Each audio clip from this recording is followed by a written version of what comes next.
इसमें सबसे पहला है भूगर्भिक दृष्टि से उत्तर प्रदेश प्राचीनतम गोंडवाना लैंड का भूभाग है। जो गोंडवाना लैंड माना जाता है वो उसका ये हिस्सा है उत्तर प्रदेश। उत्तर प्रदेश के दक्षिण भाग में स्थित पठारी भाग प्रायद्वीपीय भाग का ही अंग है, जिसका निर्माण विंध्य क्रम की शैलों द्वारा प्री कैम्ब्रियन युग में हुआ है। शैलों द्वारा प्री कैम्ब्रियन युग में हुआ है। उसके बाद हमारा उत्तर प्रदेश का अक्षांशीय विस्तार 23 डिग्री 52 मिनट से 31 डिग्री 21 मिनट 23 डिग्री 52 मिनट से 31 डिग्री 21 मिनट उत्तरी अक्षांश, जो अक्षांश उसका अक्षांशीय विस्तार है ये 23 डिग्री 52 मिनट से 30 डिग्री 21 मिनट के बीच है। अक्षांश उत्तर दक्षिण जो उत्तर होता है, उत्तर दक्षिण जो होता है अक्षांश होता है, और पूर्व पश्चिम जो होता है वो देशांतर होता है। तो हमारा भारत जो है वो उत्तरी अक्षांश और पूर्वी देशांतर में स्थित है। तो उसी तरह से उत्तर प्रदेश भी उसी में होगा। कुल अक्षांशीय विस्तार कितना हो गया? 6 डिग्री 29 मिनट 6 डिग्री 29 मिनट हो गया अक्षांशीय विस्तार। अगला हमारा प्रदेश का देशांतरीय विस्तार की अगर बात करें तो ये है 7 डिग्री 9 मिनट। कितना है? 7 डिग्री 9 मिनट। उसके बाद उत्तर प्रदेश की सीमाएं, उत्तर प्रदेश की जो सीमाएं हैं वो केंद्र शासित प्रदेश दिल्ली सहित कुल 9 राज्यों से लगती हैं। कितने? 9 राज्यों से। अगर केंद्र शासित प्रदेश दिल्ली को शामिल कर लिया जाए, वैसे राज्यों की बात करी जाए तो 8 राज्य। उत्तर प्रदेश की सीमा स्पर्श करने वाला राज्य हिमाचल प्रदेश, हरियाणा, राजस्थान, मध्य प्रदेश, छत्तीसगढ़, झारखंड, बिहार और उत्तराखंड है। उत्तर प्रदेश की सीमा को स्पर्श करने वाला एकमात्र केंद्र शासित प्रदेश दिल्ली है। इसकी सीमाएं उत्तर प्रदेश के 2 जिले जो हैं उसमें गाजियाबाद और गौतम बुद्ध नगर, इन 2 जिलों से स्पर्श करती है दिल्ली की सीमा। अगले हमारा आता है प्रदेश की पूर्वी सीमा बिहार और झारखंड, 2 राज्यों से। पूर्वी सीमा बिहार और झारखंड। और प्रदेश की उत्तरी सीमा नेपाल एक देश हो गया, उत्तराखंड और हिमाचल प्रदेश। पहले उत्तराखंड हमारा हिस्सा था लेकिन अब वो अलग राज्य बन गया। उत्तर प्रदेश की पश्चिमी सीमाएं, पश्चिमी सीमाओं में हरियाणा, राजस्थान और केंद्र शासित प्रदेश दिल्ली आता। उत्तर प्रदेश की दक्षिणी सीमा में मध्य प्रदेश और छत्तीसगढ़, 2 राज्य स्पर्श करते हैं। उसके बाद आते हैं उत्तर प्रदेश की सबसे लंबी सीमा किससे लगती है? एमपी से, मध्य प्रदेश से सबसे लंबी सीमा। उसके बाद आते हैं हम उत्तर प्रदेश की न्यूनतम सीमा रेखा से स्पर्श करने वाला राज्य हिमाचल प्रदेश। सबसे न्यूनतम सीमा किसकी लगती है? हिमाचल प्रदेश की। अगला उत्तर प्रदेश का एकमात्र जिला सहारनपुर है, जिसकी सीमा हमारी हिमाचल प्रदेश से लगती है। हिमाचल प्रदेश से केवल एकमात्र जिला कौन सा? सहारनपुर। इसके अतिरिक्त इस जिले की सीमा हरियाणा और उत्तराखंड से भी लगती है। तो हिमाचल से केवल एक ही जिला लगता है, वो है हमारा सहारनपुर। उत्तर प्रदेश की सर्वाधिक 11 जिलों को स्पर्श करने वाला राज्य मध्य प्रदेश, यानी मध्य प्रदेश जो है हमारा, उसमें हमारे प्रदेश के 11 राज्य उसे टच करते हैं। उसके बाद सर्वाधिक राज्य प्रदेशों को स्पर्श करने वाला उत्तर प्रदेश का एकमात्र जिला सोनभद्र। सोनभद्र जो जिला है एकमात्र जिला है जो मध्य प्रदेश, छत्तीसगढ़, झारखंड और बिहार 4 राज्यों की सीमा को टच करता है। प्रदेश की सबसे कम जिलों को स्पर्श करने वाला क्या है? ललितपुर। सबसे कम जिलों को स्पर्श, आपस में अगर जिलों की बात करी जाए तो सबसे कम जिलों को ललितपुर और सबसे ज़्यादा बदायूं। मध्य प्रदेश के 3 तरफ से घिरा जिला, मध्य प्रदेश के 3 तरफ से घिरा हुआ जिला क्या है? ललितपुर, जो मध्य प्रदेश 3 तरफ से घिरा, एक तरफ हमारा यूपी। उत्तर प्रदेश के सर्वाधिक जिलों को स्पर्श करने वाला बदायूं। बदायूं क्या है? 9 जिलों को स्पर्श करता है। उसके बाद उत्तर प्रदेश के 7 जिले पूरब से पश्चिम की ओर अगर हम क्रमशः लगाएं, पूरब से पश्चिम की ओर, तो महाराजगंज पहले, फिर सिद्धार्थनगर, बलरामपुर, श्रावस्ती, बहराइच, खीरी और पीलीभीत की सीमा। इन सब कितने जिले हैं? 7 जिले। 7 जिलों की सीमा जो है वो नेपाल से टच करती है। उसके बाद अब विभिन्न राज्यों से लगे उत्तर प्रदेश के जिले। अगर उत्तर प्रदेश के ज़िलों की बात करें तो हिमाचल प्रदेश से कौन सा ज़िला लगता है हमारा? सहारनपुर। हरियाणा से सहारनपुर, शामली, बागपत, गौतम बुद्ध नगर, अलीगढ़ और मथुरा। राजस्थान से मथुरा और आगरा। उसके बाद मध्य प्रदेश से सोनभद्र। मध्य प्रदेश से कौन कौन लगता है? सोनभद्र, मिर्ज़ापुर, प्रयागराज, चित्रकूट, बांदा, महोबा, झांसी, ललितपुर, आगरा, इटावा, जालौन। 1 2 3 4 5 6 7 8 9 10 11 जिले।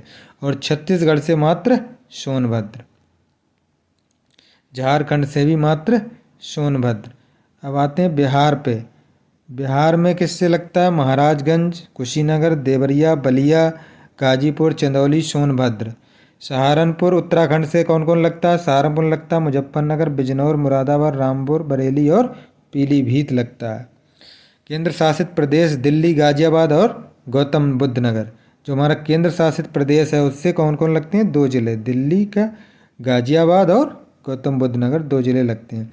उत्तर प्रदेश का भौगोलिक क्षेत्रफल जो है 2,40,928 वर्ग किलोमीटर है, जो भारत के भूभाग क्षेत्रफल का जो 32.8 लाख वर्ग किलोमीटर है उसका 7.33% है पूरे भारत के क्षेत्रफल का।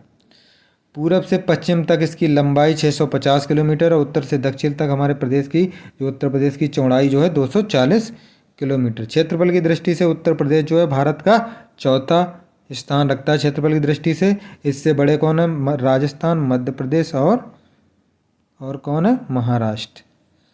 उत्तर प्रदेश का वर्तमान भौगोलिक स्वरूप 9 नवंबर 2000 को अस्तित्व में आया। 9 नवंबर 2000 को उत्तराखंड जो 13 जिले थे इसके पहाड़ी उनको काट करके बना दिया गया उत्तरांचल, जिसको अब हम उत्तराखंड नाम से जानते हैं। सर्वाधिक क्षेत्रफल वाले 4 जिले। अगर क्षेत्रफल की बात करी जाए तो सबसे पहले लखीमपुर खीरी सबसे बड़ा जिला क्षेत्रफल में, फिर सोनभद्र, फिर हरदोई और फिर सीतापुर। ये सबसे ज़्यादा क्षेत्रफल वाले जिले हैं। और न्यूनतम क्षेत्रफल वालों की बात करी जाए तो सबसे छोटा जिला है हापुड़, फिर गाजियाबाद, फिर संत रविदास नगर, फिर शामली। सबसे छोटा हापुड़ हो गया क्षेत्रफल से। प्रदेश के सबसे पूर्वी और पश्चिमी जिले क्रमशः बलिया और पूर्वी है बलिया और पश्चिमी है शामली। प्रदेश के सबसे उत्तरी एवं दक्षिणी जिले। उत्तरी और दक्षिणी जिलों की अगर बात करें तो उत्तरी जिला हमारा सहारनपुर सबसे और दक्षिणी जिला है सोनभद्र। अगला है राष्ट्रीय राजधानी क्षेत्र में सम्मिलित उत्तर प्रदेश के जिले। कौन कौन से जिले हैं जो एनसीआर में शामिल हैं? गाजियाबाद, हापुड़, मेरठ, गौतम बुद्ध नगर, बुलंदशहर, मुजफ्फरनगर, शामली और बागपत। भौतिक विभाग की बात करें अगर तो उत्तर प्रदेश को मुख्यतः 3 भागों में विभाजित किया जाता है। भाबर एवं तराई का क्षेत्र, गंगा यमुना का मैदान और दक्षिण का पठारी प्रदेश। पश्चिम में सहारनपुर से लेकर पूर्व में देवरिया और कुशीनगर तक पतली सी पट्टी भाबर और तराई कहलाती है। भाबर क्षेत्र में नदियां लुप्त हो जाती हैं क्योंकि ये कंकरीला और पथरीला क्षेत्र है, जो तराई क्षेत्र में फिर से प्रकट हो जाती हैं। भाबर क्षेत्र में जलोढ़ पंख और जलोढ़ शंखु ये आकृतियाँ पूछा जाता है तो किस क्षेत्र में बनती हैं? ये भाबर क्षेत्र में निर्मित स्थलाकृति है। भाबर क्षेत्र वह पर्वतीय भूभाग है जो कंकड़ पत्थरों से बना है। उसके बाद है इस क्षेत्र का विस्तार उत्तर प्रदेश के बिजनौर, सहारनपुर, पीलीभीत, शाहजहांपुर और लखीमपुर खीरी में है। पश्चिम में क्षेत्र 34 किलोमीटर चौड़ा है, किंतु पूरब की जाते हुए ये संकरा हो जाता है। तराई क्षेत्र भाबर के दक्षिण में दलदली एवं गाद मिट्टी वाला क्षेत्र है, जो महीन अवसादों से निर्मित है। जो मिट्टी जो होती है गाद मिट्टी, जो मिट्टियों के नदियों की तली पे बढ़ जाती है, उससे निर्मित है ये। घने जंगल और लंबे हाथी घरों से घने जंगल जो हैं और लंबे हाथी के घासों से ढका हुआ, ये घरों नहीं होगा, यहाँ पे होगा घासों से ढका हुआ तराई क्षेत्र कभी 80 से 90 किलोमीटर तक चौड़ा था। इसके अंतर्गत सहारनपुर, बिजनौर, रामपुर, बरेली, पीलीभीत, लखीमपुर खीरी, बहराइच, गोंडा, बस्ती, सिद्धार्थनगर, गोरखपुर, महाराजगंज, देवरिया, कुशीनगर जिले आते थे। इधर कुछ वर्षों से क्या हुआ, इसमें इसकी कुछ बहुत सारा हिस्सा इसका मतलब किसानों के पास चला गया और इसमें इस समय धान, गन्ना और गेहूं की रिकॉर्ड पैदावार हो रही है। गंगा यमुना के मैदान को भी 3 भागों में हम बांट सकते हैं। गंगा यमुना का ऊपरी मैदान जो लगभग 500 किलोमीटर लंबा और 80 किलोमीटर चौड़ा है। गंगा यमुना का मध्य मैदान जो सहारनपुर, बिजनौर, मेरठ, मुजफ्फरनगर, बुलंदशहर, अलीगढ़, हाथरस, आगरा, मथुरा, मैनपुरी, एटा, बदायूं, मुरादाबाद और बरेली में सम्मिलित है। गंगा का पूर्वी मैदान जो है वाराणसी, जौनपुर, गाजीपुर, आजमगढ़, बलिया, मिर्जापुर, सोनभद्र और संत रैदास नगर। गंगा यमुना के विस्तृत मैदान प्रदेश के समुद्र तल से ऊंचाई इसकी 300 मीटर है। गंगा यमुना की मीन सी लेवल से ऊंचाई। दक्षिण का पठार। उत्तर प्रदेश में दक्षिण पठारी प्रदेश का कुल क्षेत्रफल 45,200 वर्ग किलोमीटर है। दक्षिणी पठार प्रदेश के क्या है, बुंदेलखंड और बघेलखंड का भूभाग है। पूर्व में केन नदी और पश्चिम में बेतवा और पहौजा नदियाँ क्या करती हैं, इसकी सीमा बनाती हैं।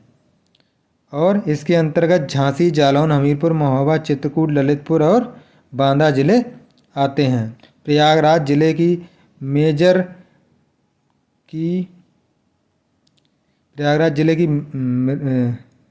करछना तहसील एवं गंगा के दक्षिण में पड़ने वाला मिर्ज़ापुर का हिस्सा, ये सब आते हैं किसमें। और चंदौली जिले की चकिया तहसील, ये जो होगा जो मेजर नहीं होगा यहाँ पे, जो होगा प्रयागराज जिले की करछना तहसील एवं गंगा के दक्षिण में पड़ने वाला क्या है। और चंदौली जिले की चकिया तहसील किस में आती है, तब पठारी क्षेत्र में। कैमूर और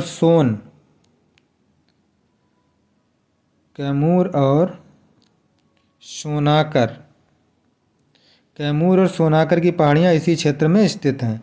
दक्षिण पठारी प्रदेश का ढाल दक्षिण से उत्तर, बहुत ही महत्वपूर्ण है ये, दक्षिण से उत्तर। वैसे हमारे देश का ढाल किधर है, उत्तर से दक्षिण, लेकिन जो पठारी भाग है उसका ढाल किधर है, दक्षिण से उत्तर।